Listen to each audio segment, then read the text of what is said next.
a sestry, zdá sa, že čím ďalej, tým viac pribúda ľudí, ktorí si zvyknú poťažkať, že žijeme nie veľmi dobré časy a že tie predošlé boli aspoň o bíľku lepšie, tak áno aj nie, hovoríme tomu akýsi taký spomienkový optimizmus alebo idealizácia minulosti.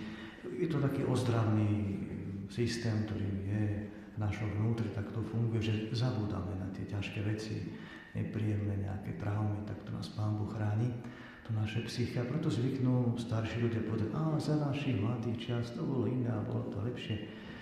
Aj v tej pamäti historickej iste boli obdobia lepšie, horšie. A boli aj iste veľmi náročné časy a boli časy vojen a možno horších vojen ako dnes, brutálnejších vojen. Zas na druhej strane áno, máme ten zbrojný potenciál ďaleko väčší a sebazničujúci.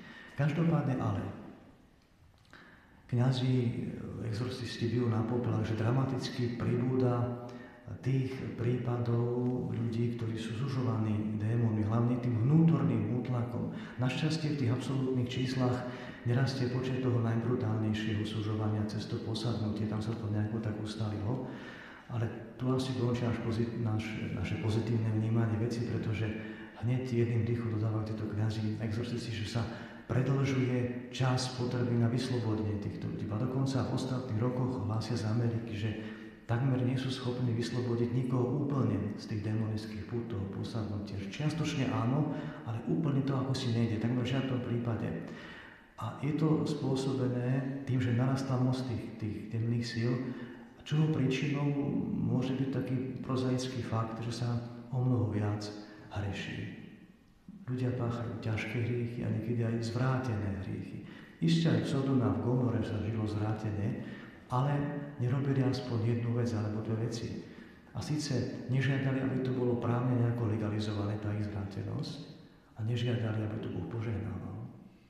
A my, žiaľ Bohu, chceme jedno aj druhé. Chceme to nejako právne zlegalizovať, tie rôzne odbočky, výbočky, úchylky, a ešte aby to Pán Boh aj požehnal. To sa nerobí. To sa nerobí. Spomeňme na tú udalosť spred vyše 100 rokov za pontifikátu pápeža Leva 13. Po ňom si vzal aj meno terajší pápež Lev 14. A tento jeho predchodca v blahej pamäti Lev 13. mal takú víziu mystickú po jednej svätej omši, kde videl rozhovor medzi diablom a Pánom Ježišom, kde si ten diabol vyžiadal 100 rokov vlády nad cirkvou, aby ju mohol zničiť.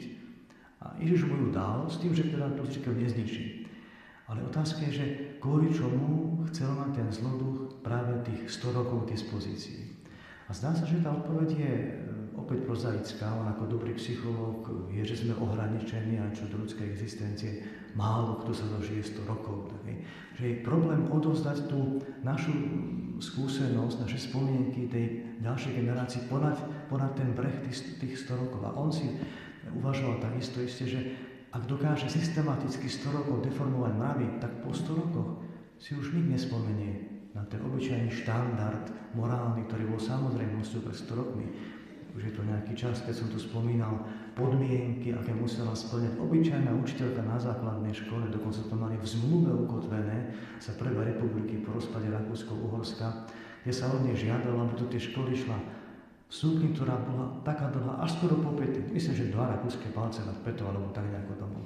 A minimálne 2 spodničky 100 rokov dozadu. Ja keď som to čítal prvýkrát, si myslím, to bude asi nejaký žart, alebo hoax, sa tomu hovorí.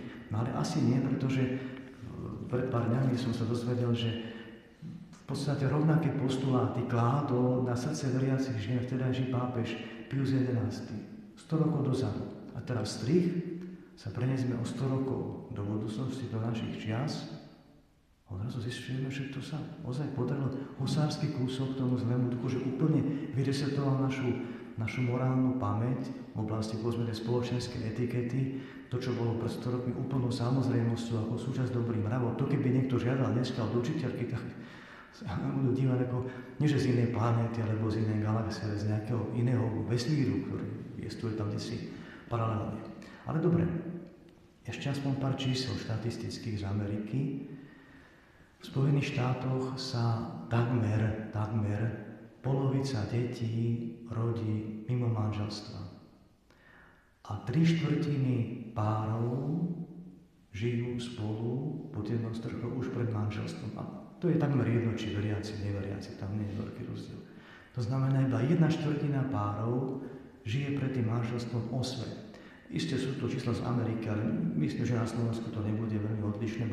Dovolím si pridať ešte jeden odhad. Môj súkromne nemám na to štatistiku, ale myslím, že je reálny odhad, to, čo teraz poviem.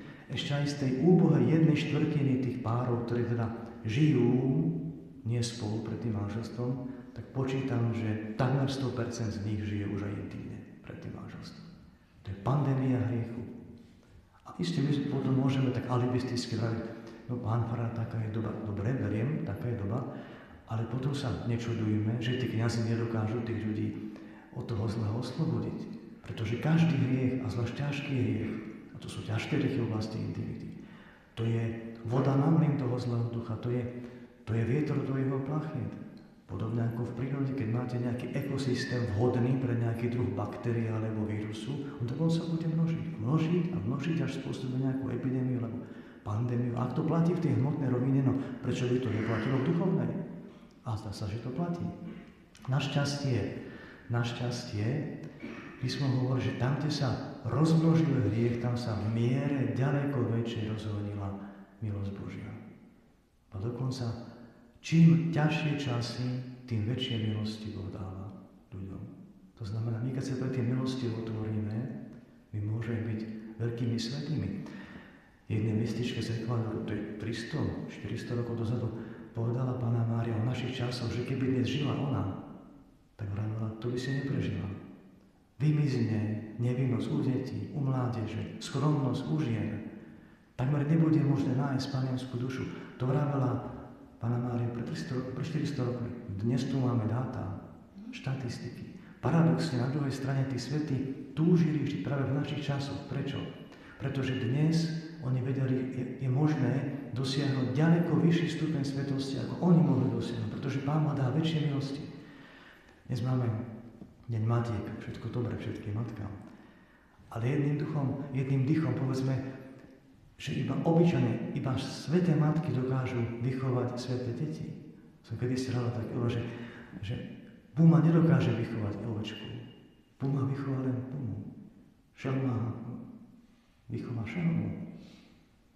Obyčajne iba sväté matky dokážu vychovať sväté deti. A iba zo svätých detí obyčajne môže byť svätá mládež, neskôr svätí snúbenci, manželia, rodičia. A obyčajne z tých svätých rodín potom dokážu zísť zdravé duchovné povolania, ktoré si svätec povedal takú alarmujúcu vec, povedal, že ak Pán Boh chce ľudí potrestať, tak im dá skázané duchovenstvo. Preto, ak túžite po svätých kňazoch, tak mám pre vás jednu dobrú radu. Vy sa nebuďte svätí. Bez toho to nepôjde.